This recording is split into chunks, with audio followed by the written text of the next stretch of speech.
Hey everyone, it's John here from Hockey, back with another video, and today's video is going to be a really interesting one. I know a lot of people love following the NHL draft, and we really don't know when the NHL draft is going to happen, but I do think that it is still a lot of fun to look at the draft, look at the prospects, and I know a lot of people enjoy looking at NHL comparisons, so looking at the prospect and looking at their NHL comparables. So I'm going to go over the top 10 prospects in the NHL draft, in my opinion, and I guess just overall, most of these prospects I would say are most people's top 10, and look at their NHL comparables. So I'm going to go over either 2 or 3 comparables depending on the player. Some are more accurate, some are not as accurate, but I do see some tendencies that are maybe similar. So these are obviously very hard to do, but I created this video for you guys, and I do hope you enjoy it. If you do, please subscribe, smash that like button, and leave your thoughts in the comment section below if you want more hockey content, more draft content. Whatever it is, let me know. So let's get started with number 1, Alexis Lafreniere. So I do see him comparing a lot to Jonathan Huberdeau. I would say that's the number 1 comparison for me. But I have McDavid because I do think, obviously I think Lafreniere is not at that level of McDavid, Crosby, but I do think he's going to be very close to that. Like, he's going to be up there. He's going to be elite. We'll have to wait and see if he's like generational, if he's that kind of talent, but this guy is very hard to come by. Lafreniere, he has a lot of the McDavid tendencies in terms of the speed. I wouldn't say he's at that speed level, but the creativity, what McDavid can do in tight. The goal for me was Lafreniere knocking the puck out of midair and then making a move right in tight in front of the goalie. Like, that's the stuff you see from McDavid, and that's the stuff Lafreniere can do. And that's where I kind of see the Pastrnak, I would say, comparison, more in terms of the creativity and more in terms of what he can do in tight towards the net and at speed, combining with the skill in that hands. And that's where I see a lot of Huberdeau. Lafreniere has a lot of the playmaking abilities. I would say Huberdeau is more defined by his playmaking abilities. Lafreniere, for me, does a lot more, and that's why I'm including McDavid and Pastrnak, guys like that, because I do think Lafreniere can score at the NHL level. Like, I wouldn't be surprised if Lafreniere is racking up 25-30 goals in his first season. So that's where I look at Lafreniere and be like, man, I think this guy has a lot of tendencies of McDavid. Do I think he's going to be at that level? Potentially not. But at the highest point, I think Lafreniere could be a consistent 100-point producer. 25-30 goals, 70 assists. Like, he's going to put up those numbers. So I see a lot of comparisons here. The speed and creativity of McDavid, the playmaking ability from Huberdeau. I don't think he's going to shy away from scoring. So I do see a lot of the tendencies in these 3 players with Lafreniere. Number 2, Quinton Byfield. So Byfield and STUTZLE, it's kind of been the conversation who's going to go number 2 lately, but I still think Quinton Byfield is a guy that he's going to be a top centerman in this league. And Evgeny Malkin, you guys have heard the comparisons of Malkin. I would also say Rick Nash. Obviously, Nash was a winger, but just in terms of the body type and how Byfield can drive the net and how he can create stuff with his big frame, I think that was very comparable to what Nash did in his career. I would see a little bit of Anze Kopitar, but I'm not sure if I go towards that as much as I would say Malkin. I really think Byfield really compares to Malkin, and obviously we've talked about it and other people have talked about it. Do I think he's going to be at that Malkin level? Again, potentially not, but we're talking about comparisons, we're talking about tendencies, play style. He does really play like Malkin a lot. Driving the net, he's able to control it off one stick. He has a very underrated shot, powerful shot. So I would say Byfield is very comparable to a guy like Malkin. All right, Tim Stützle. So I have a few guys here. Again, Stützle's kind of hard because I feel like Stützle really has a lot to grow, and he could have one of the higher ceilings in this draft. I see a lot of Matthew Barzal in terms of the speed, in terms of the playmaking abilities. Again, I don't know if he has completely the speed of Barzal and Larkin, so maybe take a little bit of speed off, and I could see a little bit of Claude Giroux in him. The playmaking abilities, and he's a guy that I feel like has that smaller frame, but definitely can make a lot of noise on the ice. Dylan Larkin might be maybe the healthy medium, and maybe not as skilled and as established as guys like Barzal and Giroux. Larkin, for me, is a very good either number 2 centerman, or he could slot in on that top line. I feel like for a guy like Stützle, the ability to go on the wing and center obviously resonates with Giroux and what we've seen from Giroux in past years. I do really think Stützle could develop as a centerman potentially, but I do think he could find a lot of success on the wing, especially if he doesn't gain that size and bulk up. Maybe he is more comfortable on the wing. We've seen it with many players coming from junior to the NHL, or, I mean, obviously for a guy like Stützle, when you're talking about playing overseas, he's already played against men. So we saw it in the World Juniors. This is a guy that I think could develop really quickly and could have one of the higher ceilings. So these would be my comparables, I think, for Tim Stützle. Number 4, Lucas Raymond. So a lot of people have called him the Swedish Mitch Marner. I don't know if I completely see it, but honestly, his play style is very similar. I do think that when you look at his creativity and his skating abilities, it does resonate. I mean, I'm just watching his highlight packs. I literally see a lot of Marner. I don't know, again, if I'll see him and think he's going to be at that level of Mitch Marner, but I do think he's going to, and the Panarin is more of like what he said. I mean, Raymond was talking about HOLTZ. I'll get to that after here, but he talked about himself and he said maybe a mix of Marner and Panarin.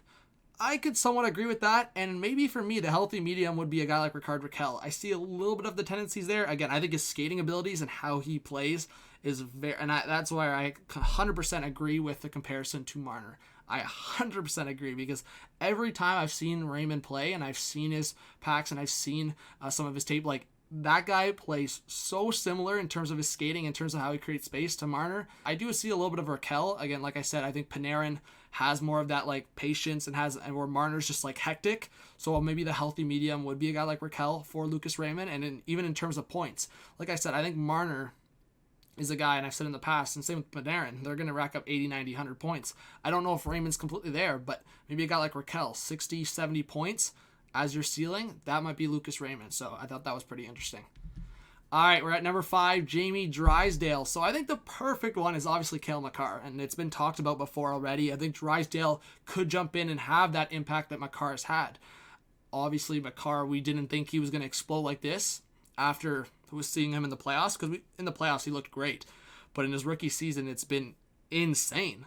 When you're talking about a guy inching even closer and closer to a point per game and playing a good two-way game, being so consistent offensively. Jamie Drysdale, he has a lot of the similar tendencies, and he's a right shot defenseman. Even his one goal in the World Juniors, you see him create space, come across the blue line into the middle. That's a lot of what Makar does, and I would say the reason why I'm saying John Carlson, Erik Karlsson, John Carlson, maybe not as much for me. I would just say more in how he creates space and how he leads the play and how he can break out. That's John Carlson.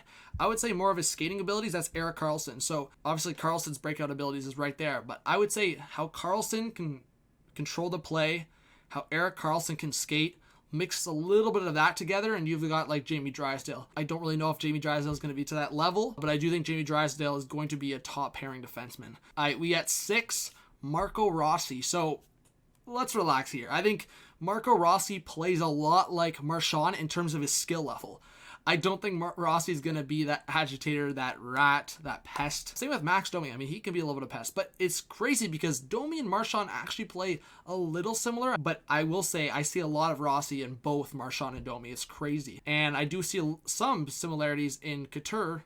Obviously, Rossi's much shorter than Couture, but it's crazy. I look at Couture back in the 67 days. I look at Domi and what he's done in the league so far, and his size is kind of comparable. Same thing with Marchand. So I really see, in terms of the play style, in terms of how they control the puck, in terms of how they create shot opportunities for themselves.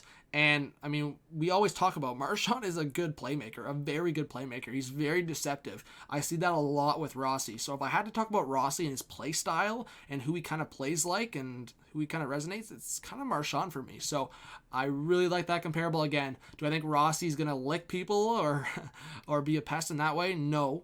But in terms of his skill level and play, I think he could resonate somewhere in between Marchand, Domi, maybe at least 50 points per season. I don't know. We're seeing Marchand get 90, 100 points. I don't know. But in terms of play style, I do see it a lot. Number 7, Alexander Holtz. This guy has a shot. And it's kind of funny. I have Ovechkin at the bottom there. I do not think he's going to be Ovechkin. I don't think he's going to be close to Ovechkin. That was the comparable, and I said I was going to get to it. That was the comparable that Lucas Raymond gave Holtz. I see a lot of Philip Forsberg and Mika Zibanejad. Zibanejad's a center. Holtz is a winger. But Zibanejad's play style is so similar to Holtz, in my opinion. It's insane. I think Zibanejad, the way he creates shots, his shot just in itself, I think the way they release the puck, I think is so similar. The way they deke is so similar. Same thing with Philip Forsberg. I think Forsberg and Zibanejad are pretty similar in terms of their play style. But to Holtz, I think they're both very similar. So I would say in terms of production, in terms of play style, I think he could very well resonate a guy like Philip Forsberg. 60 points, 70 points potentially. Maybe that's a little bit of a reach, but I would say, I mean, Forsberg's had a bit of a down year, so maybe this is kind of the production you see from HOLTZ in the future. 40, 50 points in around there, putting up goals, and you've seen it from Zibanejad this year. He's come out flying. For Zibanejad, the way he opens up space, and even on that power play, and obviously the 5-goal game against the Rangers, even that OT goal, the way I've seen HOLTZ make some moves, if I had to, like I said, if I had to predict HOLTZ production in the future and his playstyle and what he's going to turn out, I would look at Forsberg and be like, man, that could be a pretty good measure. So let me know what you think on that one, but I like that comparable a lot. All right, Anton, Lundell. So we're here to the final three, 8th on this list. Lundell, for me, is very comparable to Couturier. And the concerns around Couturier and Lundell when they were both drafted are very similar. Couturier, there was question marks of his offensive abilities. There's question marks about Lundell's offensive abilities. And I have Kopitar there as well because the frame and in terms of... And that's why I said I wouldn't mind seeing Lundell go to LA because you have your mentor right there in front of you in Kopitar. That's the guy you learn from. Kopitar has like one very good offensive year and then he'll go to just what is happening, like so inconsistent. And that was like last year for Kopitar, and then this year the offense is back. So for Lundell, those offensive concerns that have put some people giving him not a top 10 ranking, I think is crazy. I think Lundell just needs time. He's played with men. He's put up good numbers. And I think it's just going to improve. He already has that IQ and he already has that frame. I do just think he needs to step into the game, step into the NHL. And I do think a guy like Sean Couturier, I don't know if he's going to be to that level because I will say, and I've said it on this channel so many times, Couturier's development, his turnaround has been insane. And it was like, okay, this guy seems like he has a lot of potential. Okay, and he's battling with spots with Braden Shen. Like, we've got a jam here up the middle. Is he going to play wing? Like, they really didn't know. And then Couturier was kind of playing as like a third-line center, and then all of a sudden, boom, he completed his game, and now he's a Selke candidate. Do I think Lundell's going to get to that? I would say maybe, but probably not. So I do think Lundell does compare a lot to Couturier and to Kopitar in terms of the offensive question marks. Would love to see Lundell in LA to look up to a guy like Kopitar. So maybe a little bit of mix of both at a maybe less of a point. Like I said, I think Lundell could be a very good two-way centerman in this league. Maybe second-line guy, but maybe he develops more, as we saw in Couturier. Cole Perfetti. So Perfetti is really hard to compare for me. A lot of people said Nugent Hopkins. His play style is very similar. I like the Jake DeBrusk comparison. I think the way that DeBrusk plays, his speed, how he cuts in front of the net, just his stick work kind of reminds me a little bit of Perfetti. So I like the DeBrusk. I put Eric Stahl there, like the young version of Eric Stahl. Again, sometimes I just have these weird like flashbacks. I used to watch a lot of Eric Stahl when he was younger, and I do see some of the similarities in Cole Perfetti. Again, Eric Stahl is bigger. So maybe a little bit of Stahl's tendencies when he was younger. I do see a lot of Jake DeBrusk. I shouldn't say a lot, but a bit. And the Nugent Hopkins comparable to Perfetti has been talked about, so I've watched it and I do see a little bit of it, but I would say Perfetti out of this top 10 was definitely the harder one to compare. And finally, the goalie, Yaroslav ASKAROV. So in terms of the size and in terms of the play style, I see big time Pekka Rinne and Freddie Anderson. They're very calm, but they also make like those weird big panic saves. That's literally ASKAROV, this big calm frame, and then all of a sudden we're making this random save that no goalie should have anything to do with. ASKAROV has made those saves before. I put Jonas Hiller. I see a little bit of the tendencies, but I think, honestly, I think maybe my head was like, because obviously Jonas Hiller and ASKAROV are both right gloved. I think that's going to confuse some people, and it's really crazy because we don't see many great goalies in the league with the right glove. So that's going to be interesting, but honestly, I think I see it in Anderson, I see it in Rinne, and it's going to be very interesting to see that right glove in the league and if he can become a dominant goalie in the NHL. So let me know what you think. I think there's a couple debates. I mean, maybe you could put Jake Sanderson in that top 10. There's a couple other players. For me, this is probably my top 10 prospects in the draft. And let me know what you think about the comparisons. Which ones are more accurate, which ones are not. Again, these are very hard to do. So you guys can disagree. And honestly, I might even disagree with myself on a couple here. But it was more of just me watching, seeing some tendencies, what it reminds me of, and putting pen on paper and getting my notes up. And this is what I came up with. So thank you so much. Please subscribe if you are new. Smash that like button. Leave your thoughts in the comment section below. This was John from Hot Take Hockey. Have a good one. Peace out.